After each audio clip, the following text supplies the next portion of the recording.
आज का हमारा टॉपिक है एंडोक्राइन सिस्टम। एंडोक्राइन सिस्टम क्या होता है? हमारा ग्रुप ऑफ ग्लैंड से मिलकर बना होता है जो कि सिक्रेट करते हैं अपना कंटेंट डायरेक्टली ब्लड में। अब एंडोक्राइन ग्लैंड्स क्या होते हैं? एंडोक्राइन ग्लैंड्स वो ग्लैंड्स होते हैं जो कि सिंथेसाइज करते हैं और रिलीज करते हैं एक क्लासिकल हार्मोन को ब्लड में। एंडोक्राइन ग्लैंड को हम डकलेस ग्लैंड भी कहते हैं। क्यों कहते हैं? क्योंकि ये जो हार्मोन्स इसमें प्रोड्यूस होते हैं वो हमारे डायरेक्टली ब्लड में सिक्रेट हो जाते हैं विदाउट एनी डक्ट। ये हमारा दो चीज़ों में इंपॉर्टेंट रोल प्ले करता है। सबसे पहला होम्योस्टैसिस में और दूसरा हमारे बॉडी की बहुत सारी एक्टिविटीज़ को कंट्रोल करता है। फिर आते हैं हार्मोन्स। हार्मोन्स क्या होते हैं? हमारे केमिकल मैसेंजर्स होते हैं जो कि सिंथेसाइज कहाँ से होते हैं? एंडोक्राइन ग्लैंड से। अब हार्मोन्स को हम 3 पार्ट में क्लासीफाई करते हैं: steroid hormone, protein hormone and derivatives of amino acids that is known as tyrosine. अब स्टेरॉइड हार्मोन्स कौन कौन से हार्मोन्स होते हैं? जो कि हार्मोन सिंथेसाइज होते हैं कोलेस्ट्रॉल या फिर उसके डेरिवेटिव से। अब इसमें कौन कौन से हार्मोन्स आएंगे? जो कि हमारे एड्रिनल कॉर्टेक्स, गोनाड्स और प्लेसेंटा से प्रोड्यूस होंगे हार्मोन्स, वो हमारे सारे स्टेरॉइड नेचर के होंगे। अब प्रोटीन हार्मोन्स क्या होते हैं? लार्ज और स्मॉल पेप्टाइड से मिलकर बने होते हैं ये। इसमें कौन कौन से हार्मोन्स आएंगे? जो कि हमारे pituitary gland, parathyroid gland, pancreas और प्लेसेंटा से जो भी हार्मोन रिलीज होंगे वो हमारे प्रोटीन हार्मोन्स में आएंगे। फिर आता है हमारा टायरोसिन। टायरोसिन में ये हमारे होते हैं डेरिवेटिव्स ऑफ अमाइनो एसिड्स। इसमें कौन कौन से हार्मोन्स आएंगे? जो कि हमारे थायराइड और एड्रिनल मेडुलरी ग्लैंड से जो भी हार्मोन बनेंगे वो हमारे आएंगे टायरोसिन वाले ग्रुप में। जो हमने अभी हार्मोन्स की क्लासिफिकेशन देखी थी वो हमने यहाँ पर टेबल की फॉर्म में रिप्रेजेंट किया है। जैसे कि सबसे पहला है केमिकल नेचर कौन सा है? स्टेरॉइड। इसमें कौन कौन से हार्मोन्स आएंगे? हमारे एल्डोस्टेरॉन और कॉर्टिसोल जो कि हमारे निकलते हैं एड्रिनल कॉर्टेक्स से। एस्ट्रोजन, प्रोजेस्टेरॉन जो कि निकलते हैं हमारे ओवरी और प्लेसेंटा से। फिर टेस्टोस्टेरॉन और डाईहाइड्रोटेस्टोस्टेरॉन जो कि हमारे निकलते हैं टेस्टिस और एड्रिनल कॉर्टेक्स से। फिर आता है हमारा प्रोटीन और पेप्टाइड नेचर। इसमें हमने देखा था कि कौन कौन से हार्मोन्स आएंगे जो कि हमारे पैनक्रियास, प्लेसेंटा, पैराथायरॉइड और थायरॉइड ग्लैंड से निकलेंगे।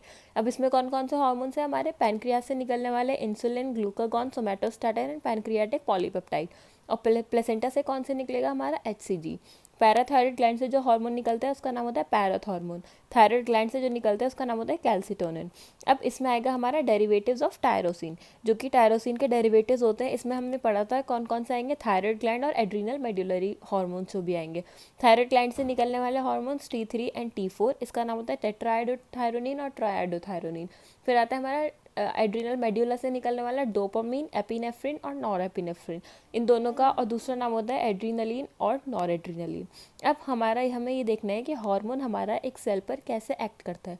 जो हमारा हार्मोन होता है वो डायरेक्टली टारगेट सेल पर एक्ट नहीं करता है। जो भी जिस सेल पर भी हार्मोन को एक्ट करना होता है उस सेल को हम कहते हैं टारगेट सेल।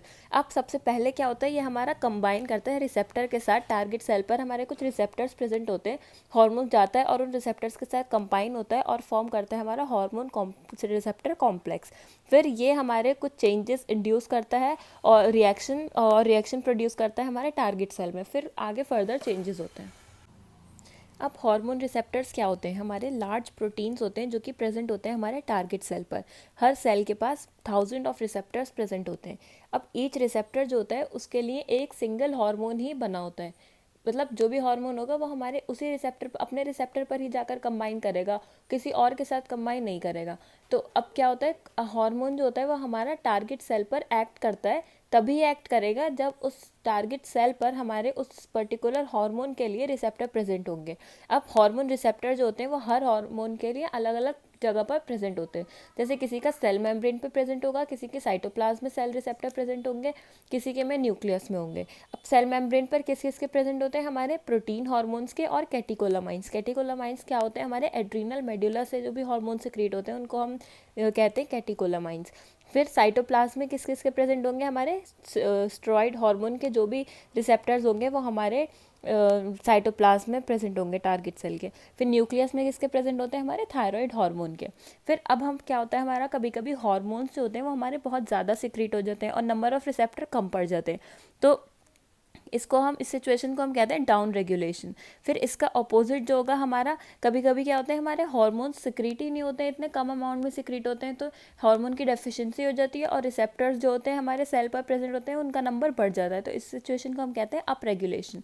अब हमारा हार्मोनल एक्शन का मैकेनिज्म होता है वो हमारा हमने उसे 3 क्लासेस में डिवाइड किया है।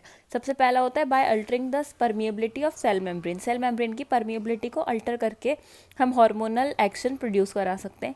फिर दूसरा आता है हमारा बाय एक्टिवेटिंग इंट्रासेल्युलर एंजाइम। हमारे सेल के अंदर जो भी इंट्रासेल्युलर एंजाइम्स होते हैं उनको हम एक्टिवेट कराकर कुछ चेंजेस प्रोड्यूस करा सकते हैं। और तीसरा आता है बाय एक्टिंग ऑन जीन्स।